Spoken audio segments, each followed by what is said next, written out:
എല്ലാവർക്കും സലു കിച്ചനിലേക്ക് സ്വാഗതം. ഇന്ന് നമ്മളൊരു യാത്ര പുറപ്പെടാണ്. അപ്പൊ അതിന് തൊട്ട് മുൻപ് നിങ്ങൾക്കൊക്കെ ഇഷ്ടപ്പെടുന്ന ഒന്ന് രണ്ട് നാടൻ ലഞ്ച് റെസിപ്പി നിങ്ങളുമായിട്ട് ഷെയർ ചെയ്യുന്നത്. അപ്പൊ അതെങ്ങനെയാണ് കണ്ടു നോക്കാം.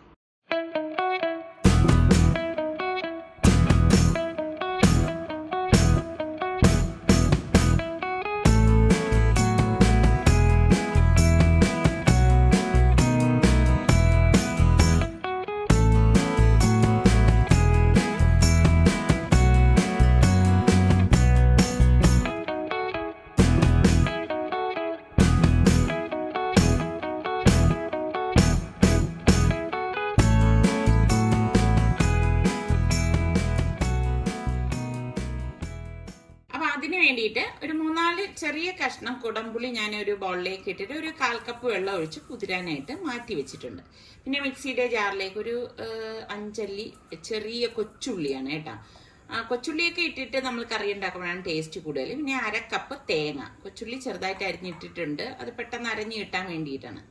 അപ്പൊ തേങ്ങയുടെ അളവ് കൂടണ്ട, ഈ ഒരു അളവിൽ മതിയാവും. പിന്നെ 1/2 ടീസ്പൂൺ മഞ്ഞൾപ്പൊടി, 1 ടീസ്പൂൺ മല്ലിപ്പൊടി, 1/4 ടീസ്പൂൺ ഉലുവാപ്പൊടി, 3 ടീസ്പൂൺ കാശ്മീരി ചില്ലി പൗഡർ, പാകത്തിനുള്ള ഉപ്പ്. എന്നിട്ട് നമുക്ക് ഇതൊന്ന് കറക്കിയെടുക്കണം. ഇതുപോലെ കറക്കി എടുത്ത ശേഷം ഞാൻ ഇതിലേക്ക് 1/2 കപ്പ് വെള്ളം ഒഴിച്ചിട്ടാണ് ഇതൊന്ന് അരച്ചെടുക്കുന്നത്. എപ്പോഴും നമ്മൾ ഇതുപോലെ അരച്ചെടുക്കുമ്പോൾ നമുക്ക് അമ്മിക്കല്ലിലൊക്കെ അരച്ചെടുക്കുന്ന ആ ഒരു പരുവം കിട്ടും. അപ്പൊ ഈ അരച്ചിരിക്കുന്ന അരപ്പ് ഞാൻ മൺചട്ടിയിലേക്കാണ് ഒഴിച്ചു കൊടുക്കുന്നത്. അപ്പം തേങ്ങയുടെ അളവ് കൂടിക്കഴിഞ്ഞാൽ ഒരു പുഡിങ് പോലെ ഇരിക്കും കറി കേട്ടോ. എന്നിട്ട് ഇതേ മിക്സിയുടെ ജാറിലേന് ഞാൻ 1 കപ്പ് വെള്ളം ഒഴിച്ചു കൊടുക്കുകയാണ്. ഒഴിച്ചു കൊടുത്തിട്ട് നമുക്ക് ഇതിലേക്ക് ഈ അരപ്പിലേക്ക് ഒഴിച്ചു കൊടുക്കാം. ഇനി ഇത് നമുക്ക് ഒരു സ്പൂൺ കൊണ്ട് ഇതുപോലെ ഒന്ന് ഇളക്കി കൊടുക്കണം. ആ അരപ്പിലെ ആ ഒരു കട്ടയൊക്കെ ഒന്ന് മാറി കിട്ടത്തക്ക രീതിയിൽ നമുക്കൊന്ന് ഇളക്കിയെടുക്കാം. മിക്സിയുടെ ജാറിലേനെ ഞാൻ വീണ്ടും വെള്ളം എടുത്തതിൽ നിന്ന് 1 കപ്പ് വെള്ളം ഒഴിച്ചിട്ടുണ്ട്. പിന്നെ ഒരു 1/2 കപ്പും കൂടി ചേർത്തിട്ടുണ്ട്. അപ്പൊ 1.5 കപ്പ് വെള്ളം ഇപ്പൊ നമ്മൾ ചേർത്തിട്ടുണ്ട്. അപ്പൊ ഇതാണ് ആ ഒരു ചാറിന്റെ ഒരു പരുവം എന്ന് പറയുന്നത്. അപ്പോൾ ഓവറായിട്ട് വെള്ളം വരാനും പാടില്ല, എന്നാൽ വല്ലാതെ തിക്കാവാനും പാടില്ല. ഞാനിവിടെ ഒരു 3 പച്ചമുളക് നെടുകെ കീറി ഇട്ട് കൊടുക്കുകയാണ്. ഇതൊക്കെ നിങ്ങളുടെ എരിവിന്റെ പാകത്തിന് എടുത്താൽ മതി കേട്ടോ. അപ്പം നമ്മൾ ഈ കുതിർത്ത് വെച്ചിരിക്കുന്ന പുളി ഉണ്ടല്ലോ, അത് ആ വെള്ളത്തോടുകൂടി തന്നെ ഇതിലേക്ക് ഒഴിച്ചു കൊടുക്കാം. ഒഴിച്ചു കൊടുത്ത ശേഷം നമുക്ക് കുറച്ചധികം കറിവേപ്പില ഇതുപോലെ ഇട്ട് കൊടുത്തിട്ട് നന്നായിട്ടൊന്ന് ഇളക്കി ഞാനിവിടെ ഗ്യാസ് ഓൺ ചെയ്ത് കൊടുത്തിട്ടുണ്ട് കേട്ടോ. അപ്പൊ ഇനി ഈ കറി ഒന്ന് തിളയ്ക്കണം. അപ്പൊ ഉപ്പും പുളിയൊക്കെ പാകത്തിനുണ്ടോ എന്ന് നോക്കണം. അടച്ചു വെച്ചു കൊടുക്കാം. അപ്പൊ ഇതൊരു 2 മിനിറ്റ് കഴിയുമ്പോൾ അടപ്പ് മാറ്റുമ്പോൾ തന്നെ തിള വന്നിട്ടുണ്ട്. അപ്പൊ നന്നായിട്ട് ഒന്നും കൂടി ഒന്ന് ഇളക്കി കൊടുക്കണം. ഒന്നുകൂടി നോക്കണം കേട്ടോ പുളിയൊക്കെ ഉണ്ടോ എന്നുള്ളത്. അതിനുശേഷം ഞാനിവിടെ അയല മീനാണ് എടുത്തിരിക്കുന്നത്. ഞാനിപ്പോ മുഴുവനെയുള്ള അയലേനെ എടുത്തത് കേട്ടോ. അപ്പൊ മീന് 3 എണ്ണം ഞാൻ ഇതിലേക്ക് ഇട്ട് കൊടുക്കാണ്. ഇതൊക്കെ ഏത് മീൻ വേണമെങ്കിലും ഈ ഒരു രീതിയിൽ കറി വെച്ചാൽ നല്ല ടേസ്റ്റ് തന്നെയാണ്. അയല മീൻ വെക്കുമ്പോൾ ഒരു പ്രത്യേക ടേസ്റ്റ് ആണ്. വീണ്ടും നമുക്കത് മൂടി വെച്ച് റെഡിയാക്കി എടുക്കാം. എൻ്റെ കയ്യിൽ ഒരു പച്ചക്കായ ഉണ്ടായിരുന്നു കേട്ടോ. അപ്പൊ ഞാനത് നന്നായിട്ടൊന്ന് കഴുകിയെടുത്ത് അതിന്റെ വാലും തലയും ഒക്കെ ഒന്ന് കട്ട് ചെയ്ത് മാറ്റും. നല്ലതുപോലെ വാഷ് ചെയ്തെടുത്തതുകൊണ്ട് തന്നെ നമുക്ക് ഇതിന്റെ തോല് പ്രത്യേകം കട്ട് ചെയ്ത് കളയേണ്ട ആവശ്യമില്ല കേട്ടോ. കാരണം ഒരുപാട് പോഷക ഗുണങ്ങൾ ഉള്ള ഒരു ഐറ്റമാണ്. അപ്പൊ എൻ്റെ കയ്യിൽ ഒരു പച്ചക്കായ ഉണ്ടായിരുന്നുള്ളൂ. അത് വെച്ചാണ് ഞാൻ ഈ ഒരു ഐറ്റം ഉണ്ടാക്കുന്നത്. അപ്പൊ അത്യാവശ്യം വലിപ്പമുള്ള കഷ്ണങ്ങളായിട്ടാണ് ഞാൻ മുറിച്ചെടുത്തിരിക്കുന്നത്. അപ്പൊ ഇതോടൊപ്പം തന്നെ ഞാൻ 2 പച്ചമുളകും കൂടി കട്ട് ചെയ്തിടാണ്. അപ്പൊ പെട്ടെന്ന് നമുക്ക് റെഡിയാക്കി എടുക്കാൻ പറ്റുന്ന ഒരു ഐറ്റം തന്നെയാണ് കേട്ടോ.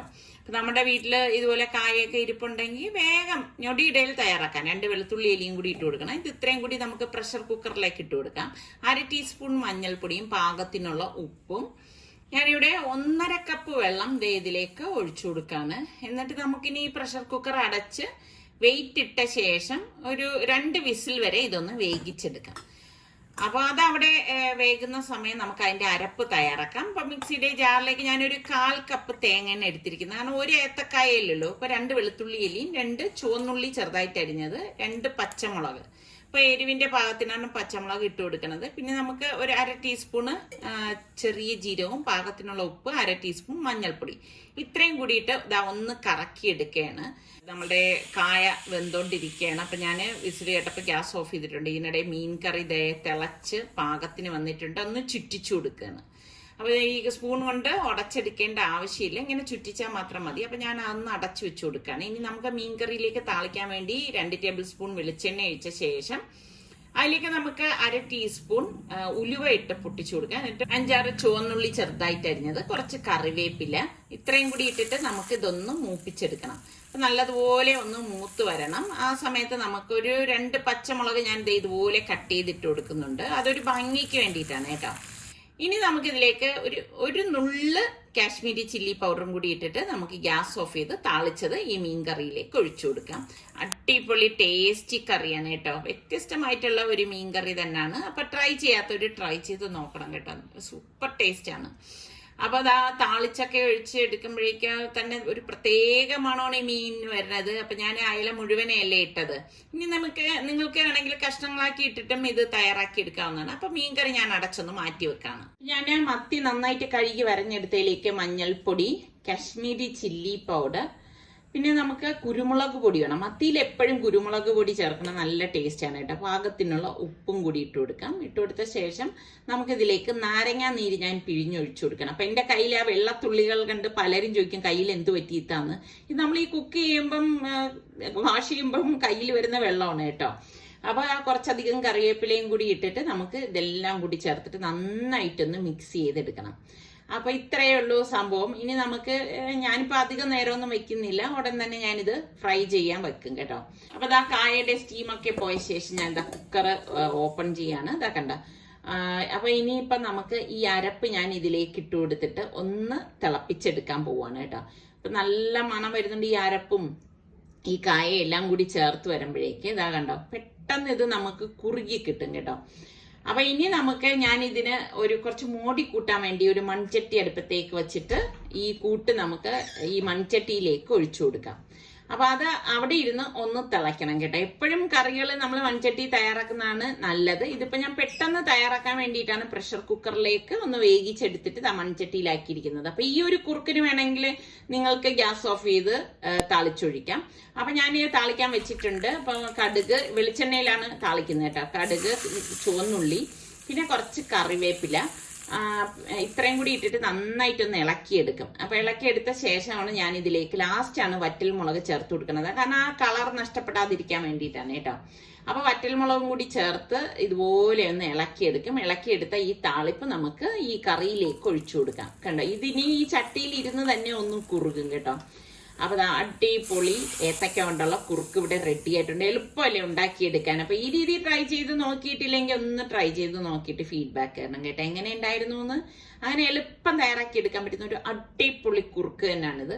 കണ്ടോ, ഇത്രയേ ഉള്ളൂ സംഭവം. അപ്പൊ ഞാൻ ഇനി ഗ്യാസ് ഓഫ് ചെയ്തിട്ട് അടച്ച് മാറ്റി വെക്കാണ്. അപ്പം വെളിച്ചെണ്ണയിൽ തന്നെയാണ് ഞാൻ മത്തി പൊരിച്ചെടുക്കുന്നത്.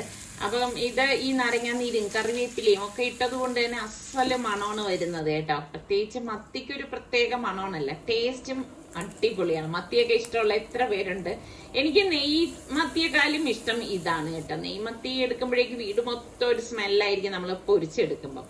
അപ്പൊ എന്തായാലും തിരിച്ച് മറിച്ചു വിട്ട് നമുക്കിത് ഫ്രൈ ചെയ്ത് ഞാൻ എടുത്തത് ഞാൻ ഒരു പ്ലേറ്റിലേക്ക് മാറ്റുവാണ്. അപ്പൊ ഇന്നത്തെ നമ്മളുടെ ഊണെന്ന് പറയുന്നത് ഇതാണ്. നല്ല ചൂട് ചെമ്പാവരി ചോറ്, പിന്നെ ഞാന് തയ്യാറാക്കി വെച്ചിരിക്കുന്ന ആ ഒരു കുറുക്ക് കണ്ടോ, ഏത്തക്ക കുറുക്ക് കുറുകി വന്നിട്ടുണ്ട് കണ്ടോ. മൺചട്ടിയിൽ വെക്കുമ്പോ തന്നെ അത് പെട്ടെന്ന് ഇതുപോലെ ഈ ഒരു സ്റ്റേജിലാവും. അപ്പൊ കറക്റ്റ് പരുവാണ്. അപ്പൊ ഈ ഒരു ഏത്തക്ക കുറുക്ക് നമുക്കിപ്പം 3-4 പേരുണ്ടെങ്കിലും ഈ ഒരു കായ കൊണ്ട് തന്നെ നമുക്ക് ഇത്രയും ക്വാണ്ടിറ്റിയിൽ നമുക്ക് ഉണ്ടാക്കിയെടുക്കാൻ പറ്റും. പിന്നെ പൊരിച്ച നമ്മളുടെ മത്തി, നല്ല തേങ്ങ അരച്ച അയല മീന്, അടിപൊളി ടേസ്റ്റിയാണ് കേട്ടോ. അപ്പൊ ഇത് ഞാൻ ചോറിന്റെ മീതെ ഇതുപോലെ വെച്ചിട്ട് അച്ചാറും കൂടി ഒഴിച്ചിട്ട് ഇനി എല്ലാം കൂട്ടിയിട്ട് ഒരുമിച്ച് കഴിക്കുമ്പോ ഉണ്ടല്ലോ അടിപൊളി ടേസ്റ്റി ആയിരിക്കും കേട്ടോ. കാരണം ചൂടോട് കൂടിയിട്ട് തന്നെയാണ് ഇരിക്കുന്നത്. എനിക്ക് എപ്പോഴും ഇങ്ങനെ ആഹാരമൊക്കെ എടുക്കുമ്പോൾ ചൂടോടെ വിളമ്പുന്നതാണ് താല്പര്യം കേട്ടോ. അപ്പൊ ഇതാണ് നമ്മളുടെ ഇന്നത്തെ അടിപൊളി ലഞ്ച് എന്ന് പറയുന്നത്. അപ്പം നിങ്ങൾക്ക് എല്ലാവർക്കും ഇത് ഇഷ്ടമാവും എന്ന് തന്നെയാണ് എൻ്റെ ഒരു വിശ്വാസം. സിമ്പിൾ അല്ലേ, എന്നാൽ പെട്ടെന്ന് ഉണ്ടാക്കിയെടുക്കാൻ പറ്റുന്നതുമാണ്. ഊണൊക്കെ കഴിഞ്ഞ ശേഷം ഞങ്ങള് ഒന്ന് പുറത്തേക്ക് ഇറങ്ങാണ്. ഇപ്പൊ കുറേ ദിവസമായി കേട്ടോ നമ്മൾ വെളിയിലൊന്നും അങ്ങനെ അധികം കറങ്ങാനായിട്ടൊന്നും ഇറങ്ങിയിട്ടില്ല. അപ്പം പിള്ളേരാരും ഇവിടെ ഇല്ല, ഇപ്പൊ മോള് മാത്രമേ ഉള്ളൂ. അപ്പൊ അതുകൊണ്ട് തന്നെ നമ്മൾ ഈ പറഞ്ഞ മാതിരി മക്കളൊക്കെ ഉണ്ടപ്പം ഒരു രസമാണ് എല്ലാവരുമായിട്ടൊക്കെ പുറത്തേക്ക് ഇറങ്ങാനൊക്കെ. ഇപ്പൊ സത്യം പറഞ്ഞ അങ്ങനെ ഇറങ്ങണം എന്നുള്ള ഒരു മൂഡൊന്നും വരാറില്ല. എന്നാലും കുറെ ദിവസം വീട്ടിൽ ഇരിക്കുമ്പോൾ നമുക്ക് ഒന്ന് ബോറടിക്കും, ഒന്ന് വെളിയിലൊക്കെ ഒന്ന് കറങ്ങണം തോന്നും. അപ്പം പിന്നെ ഇനിയിപ്പോൾ ചായ കുടിക്കാനൊന്നും നിന്നില്ല. അതിന് മുന്നേ തന്നെ ഊണ് കഴിച്ചിടം തന്നെ ഇറങ്ങാമെന്ന് നേരത്തെ പ്ലാൻ ചെയ്തത് കൊണ്ടാണ് നേരത്തെ തന്നെ ഇറങ്ങിയത്. ഇപ്പം ഇവിടെ നമ്മുടെ തിരുവനന്തപുരത്ത് എടുത്തു കഴിഞ്ഞാൽ എനിക്ക് തോന്നുന്നു ഇപ്പോൾ കൊച്ചി, കോട്ടയം അവിടെയൊക്കെ സൈഡിൽ ഒരുപാട് സ്ഥലങ്ങളൊക്കെ ചിലപ്പോൾ കാണാനുണ്ടാവും. നമ്മളുടെ ഇവിടെ എടുത്തു കഴിഞ്ഞാൽ നമുക്ക് അങ്ങനെ മ്യൂസിയം, ശംഖുമുഖം, കോവളം ഇങ്ങനെയൊക്കെയുള്ള സ്ഥലങ്ങൾ മാത്രമേ ഉള്ളൂ. കാണുന്ന പലർക്കും തോന്നുന്നു നമുക്കിപ്പോ ഒരു മോളേ ഉള്ളൂ. ഇത് കണ്ടോണ്ടിരിക്കുന്ന 3 ലവന്മാർ അവിടെ ഉള്ള. ഞാൻ ഈ പറഞ്ഞത് വളരെ ശരിയാണ് കേട്ടോ. ഇവര് 3 പേരും കൂടി വീഡിയോ കാണും. വീഡിയോ കണ്ടിട്ട് അവര് പറയണെന്ന് വെച്ചാൽ ഇപ്പൊ അവരെ കുറിച്ചുള്ള ചിന്ത എന്നും വാപ്പാക്കും ഉമ്മാക്കും ഇല്ല. ഇപ്പൊ ഒരു മോളെ കിട്ടിയ ശേഷം ആ ഒരു ചിന്ത മാത്രമേ ഉള്ളൂ എന്നാണ്. അങ്ങനെയൊന്നും ഇല്ല കേട്ടാ. എല്ലാവരും നമുക്ക് ഒരുപോലെ തന്നെ. ഇവര് 4 പേരും നമുക്ക് ഒരുപോലെ തന്നെ. പിന്നെ ഇങ്ങനെയുള്ള സ്ഥലങ്ങളിലൊന്നും വരുന്നത് ഈ പിള്ളേർക്ക്, അതായത് സൽമാനും സുൽത്താൻ റിസ്വാനൊന്നും വലിയ താല്പര്യമുള്ളതല്ല. ആദ്യമായി ഒരു കൊച്ചുകുട്ടിയെ വേലി കാണിക്കാൻ വേണ്ടി ഒന്ന് കൊണ്ടുവന്നതാ. ഇപ്പൊ നമ്മള് തിരുവനന്തപുരംകാരാണെങ്കിലും ഈ വേലിയിൽ വരുന്നത് ഇത് ആദ്യമായിട്ടാണ് കേട്ടോ. ഇതിനു മുൻപേ വന്നിട്ടില്ല. അപ്പൊ അവിടെ പോയി ടിക്കറ്റ് എടുത്തിട്ടാണ് വന്നത്. വലിയവർക്ക് 20 രൂപയാണ് പാസ് കേട്ടോ. അപ്പം ടിക്കറ്റ് എടുത്തു. പിന്നെ ബോട്ടിങ്ങിന്, പിന്നെ അതുപോലെ തന്നെ ട്രെയിനിന്, ഇതിനൊക്കെ സെപ്പറേറ്റ് ചാർജാണ്. അത് ഇതിനുള്ളിൽ കയറുമ്പോ തന്നെ കൗണ്ടർ ഉണ്ട്, അവിടെ നിന്നാണ് എടുക്കാനുള്ളത്. അപ്പൊ ഇതിന്റെ അകത്ത് കയറിയപ്പോ ഭയങ്കര രസമുണ്ട് കേട്ടാ. നല്ല രസമാണ് കാണാനായിട്ട്. ഇവിടെ ഇങ്ങനെ ഈ ട്രെയിൻ പോകുന്ന ട്രാക്കൊക്കെ നമ്മളുടെ ഒറിജിനൽ ട്രെയിൻ പോകുന്നത് പോലെ തന്നെയുള്ള ആ ഒരു ട്രാക്കൊക്കെയാണ്. പിന്നെ അവിടെ ഇങ്ങനെ ഊഞ്ഞാലൊക്കെ കെട്ടിയിട്ടിട്ടുണ്ട്. അത് പല ഹൈറ്റിലും പല രീതിയിലും ഒക്കെ ഉള്ള കുട്ടികൾക്ക് കളിക്കാൻ പറ്റുന്ന ഒരുപാട് ഐറ്റംസ് ഞാൻ ഇവിടെ കണ്ടേട്ടോ. അപ്പൊ നമുക്ക് ട്രെയിനിൽ പോകാൻ വേണ്ടിയിട്ട് ഞങ്ങൾ ട്രെയിനിലുള്ള ടിക്കറ്റ് എടുത്തു. ബോട്ട് ഉണ്ടായിരുന്നു, പക്ഷെ ബോട്ടിൽ കയറാൻ ഒരു ഇൻട്രസ്റ്റും തോന്നിയില്ല. അതൊക്കെ ഈ പറഞ്ഞ മാതിരി ആമ്പിള്ളേരൊക്കെ ഉണ്ടെങ്കിലേ നമുക്ക് ഇതിനെ കൊണ്ടൊക്കെ ഒരു ഇൻട്രസ്റ്റ് തോന്നത്തുള്ളൂ ബോട്ടിലൊക്കെ പോകുമ്പോൾ. അപ്പൊ അതുതന്നെ ബോട്ടിങ് നമ്മൾ ഒഴിവാക്കി. എന്നാലും ഇങ്ങനെ ഈ ഓരോരുത്തർ ഇങ്ങനെ ബോട്ടിങ്ങിലൊക്കെ പോകുമ്പോൾ കാണാൻ നല്ല രസമാണ് കേട്ടോ. അപ്പൊ നമ്മള് ട്രെയിനിന്റെ ടിക്കറ്റ് ഒക്കെ എടുത്തു കഴിഞ്ഞപ്പോഴേക്കും ഒരു 15 മിനിറ്റും കൂടി ഉണ്ട്. ആ സമയം നമ്മൾ ഇങ്ങനെ കറങ്ങി നടക്കാണ്. അവിടെ ഒരുപാട് ഇതുപോലെ സ്വാനൊക്കെ ഉണ്ട്. നല്ല രസമുണ്ട് കേട്ടോ ഇതൊക്കെ കാണാന്. അതിന്റെ പുറകെ ഇങ്ങനെ നടക്കാനും ഒക്കെ. അപ്പോഴേക്ക് ടൈമായി. അങ്ങനെ ഇപ്പൊ നമ്മള് ട്രെയിനിൽ കയറാണ്. ശരിക്കും പറഞ്ഞാല് ഇതുപോലെയൊക്കെ നമ്മൾ പ്രായമൊന്നും നോക്കരുത് കേട്ടോ. നമ്മൾ ആസ്വദിക്കുന്നുവെങ്കിൽ, നമ്മളുടെ മനസ്സ് എപ്പോഴും ഇതൊക്കെ ആസ്വദിക്കുന്നെങ്കിൽ നമ്മൾ ഇതിലൊക്കെ കയറി ആസ്വാദനം കണ്ടെത്തണം എന്നുള്ള പക്ഷക്കാരിയാണ് ഞാൻ. നിങ്ങൾ എങ്ങനെയാണ്? അല്ലാതെ നമ്മൾ പ്രായമായോ നമുക്കൊന്നും ഇതൊന്നും പറഞ്ഞിട്ടില്ല, നമ്മളൊക്കെ ഇങ്ങനെ കയറാൻ പാടില്ല, അങ്ങനൊന്നും ഒരിടത്തും പറഞ്ഞിട്ടില്ല. എന്ത് രസമാണെന്നറിയോ ഈ ട്രെയിനിൽ ഇരുന്നിട്ട് ഇങ്ങനെ യാത്ര ചെയ്യാൻ. ആ കാണുന്ന കൊച്ചുകുട്ടികളെ പോലെ തന്നെ നമ്മളുടെ മനസ്സും ചെറുപ്പമായിട്ട് വരും. നല്ല രസമാണ് കേട്ടോ. ഇങ്ങനെ ഈ അത്യാവശ്യം കുറച്ച് സ്പീഡിൽ തന്നെയാണ് ട്രെയിൻ പോണത്. ശരിക്കും നമുക്ക് ഞാൻ നേരത്തെ പറഞ്ഞതുപോലെ ഒറിജിനൽ ട്രെയിനിൽ ഇരുന്ന് പോകുന്ന ആ ഒരു ഫീലൊക്കെ കിട്ടാറുണ്ട്. അപ്പൊ ഞാനിവിടെ നിസാറിക്കടുത്ത് പറയായിരുന്നു, നമ്മളിവിടെ തിരുവനന്തപുരത്തുകാരാണ് എന്ന് പറഞ്ഞിട്ട് പോലും ഇവിടെ ഒന്നും വന്നിട്ടില്ലല്ലോ, ഇപ്പോഴാണ് ഇതേ ഫസ്റ്റ് ടൈം വന്നത്. അപ്പൊ ഇതിലിരുന്നുള്ള കാഴ്ചകളാണ്. ഈ വേളി ഈ ഒരു പാർക്കിന് ചുറ്റും ഈ ട്രെയിൻ ഇങ്ങനെ പോയി വരും കേട്ടോ. അപ്പൊ അതുകൊണ്ട് തന്നെ നമുക്ക് എല്ലാം ഇങ്ങനെ ട്രെയിനിൽ ഇരുന്ന് തന്നെ കണ്ട് ആസ്വദിക്കാൻ പറ്റും. അപ്പൊ ഏതൊക്കെയോ സ്കൂളിലെ കുട്ടികളെയൊക്കെ കൊണ്ടുവന്നിരിക്കുകയാണ്. അപ്പൊ അവരൊക്കെ ഇതെല്ലാം നോക്കി കണ്ട് ആസ്വദിക്കുകയാണ്. അതിന്റെ ഇടയിൽ ഈ ഒരു തുരങ്കമുണ്ട്. തുരങ്കത്തിനുള്ളിലൂടി ഈ ട്രെയിൻ ഇങ്ങനെ പോണുണ്ട് കേട്ടാ. ചുരുക്കം പറഞ്ഞാൽ നല്ല ഒരു അനുഭവം തന്നെയാണ്. നമ്മുടെ പിള്ളേർക്ക് ഇങ്ങനെയുള്ള സംഭവങ്ങളൊന്നും ഇഷ്ടപ്പെടുന്നു തോന്നില്ല കേട്ടോ. പക്ഷെ അവർക്കൊക്കെ ഇഷ്ടപ്പെടുന്ന സാഹസിക വിനോദ പാർക്ക് നാളെ ആക്കുളത്ത് തുറക്കുകയാണ്. ബുധനാഴ്ചയാണ് അതിന്റെ ഉദ്ഘാടനം.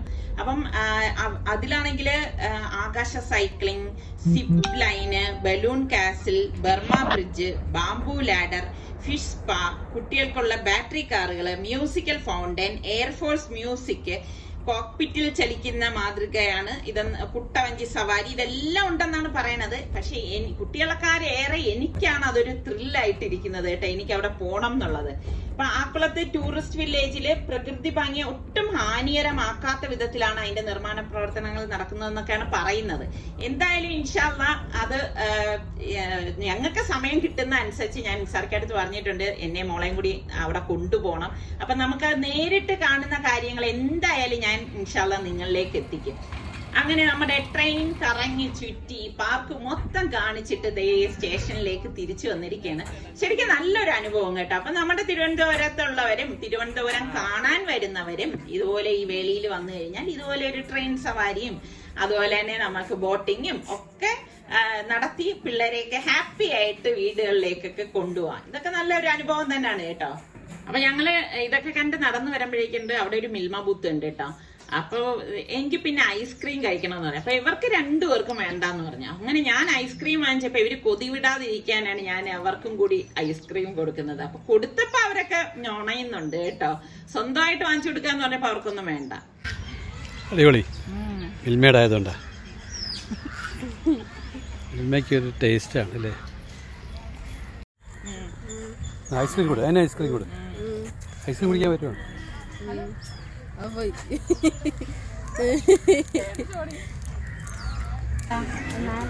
എവിടെ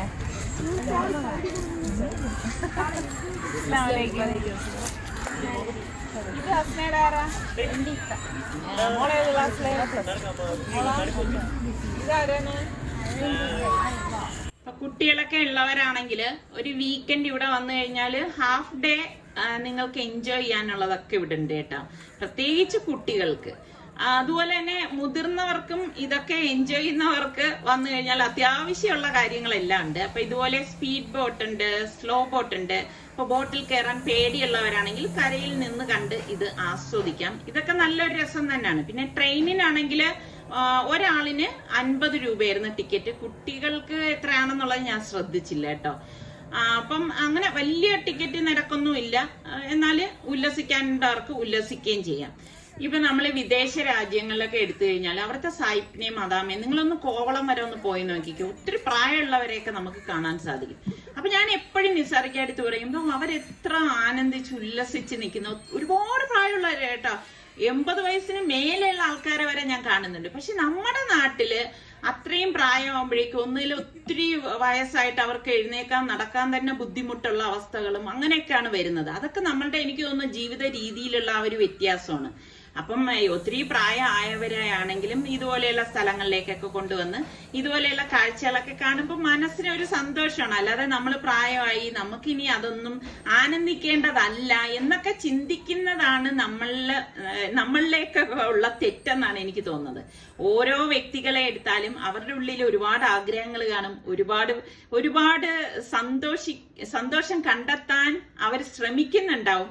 അപ്പൊ അങ്ങനെയുള്ള സാഹചര്യങ്ങൾ നമ്മൾ ഒരുക്കി കൊടുക്കുക. കുട്ടികൾക്കാണെങ്കിലും മുതിർന്നവർക്കാണെങ്കിലും അവനവനാണെങ്കിലും. അപ്പൊ മനസ്സ് സന്തോഷമായിട്ടിരിക്കുമ്പോൾ മാത്രമേ നമ്മുടെ ശരീരത്തിനും ഉന്മേഷം കിട്ടത്തുള്ളൂ. എന്താ ഞാൻ പറഞ്ഞത് ശരിയല്ലേ? ഞാൻ പറഞ്ഞതിൽ എന്തെങ്കിലും തെറ്റോ അപാകതയൊക്കെ ഉണ്ടെങ്കിൽ നിങ്ങൾക്കത് തിരുത്താൻ കമന്റ്സിലൂടെ കേട്ടോ. അപ്പൊ നമ്മൾ ഇന്നിപ്പോ ഇവിടെ കൂടുതൽ നേരമൊന്നും നിന്നില്ല. കാരണം നിസാറിക്കാക്ക് ഇന്നിപ്പം 1-2 കാര്യങ്ങളുണ്ട്. അപ്പൊ അതുകൊണ്ട് പിന്നെ നമ്മൾ ഇവിടെ ഒക്കെ എല്ലാം ആസ്വദിച്ച ശേഷം തിരിച്ചു പോവാണ്. അപ്പൊ ഇതൊക്കെ തന്നെയുള്ളൂ നമ്മളുടെ ഇന്നത്തെ വിശേഷങ്ങൾ എന്ന് പറയുന്നത്. അപ്പൊ നമ്മളുടെ ചാനൽ കണ്ടുകൊണ്ടിരിക്കുന്നവരിൽ സബ്സ്ക്രൈബ് ചെയ്യാതെ കാണുന്ന ആരെങ്കിലും ഒക്കെ ഉണ്ടെങ്കിൽ നിങ്ങൾക്ക് നമ്മളുടെ ചാനൽ ഇഷ്ടപ്പെട്ടാൽ സബ്സ്ക്രൈബ് ചെയ്യാനോ ബെല്ലൈക്കൺ പ്രസ് ചെയ്യാനോ ഒന്നും മറന്നു വരുതേ. അടുത്ത നല്ല റെസിപ്പിയോ വ്ളോഗുമായിട്ടൊക്കെ കാണാം. അതുവരയ്ക്കും എല്ലാവർക്കും ബൈ ബൈ.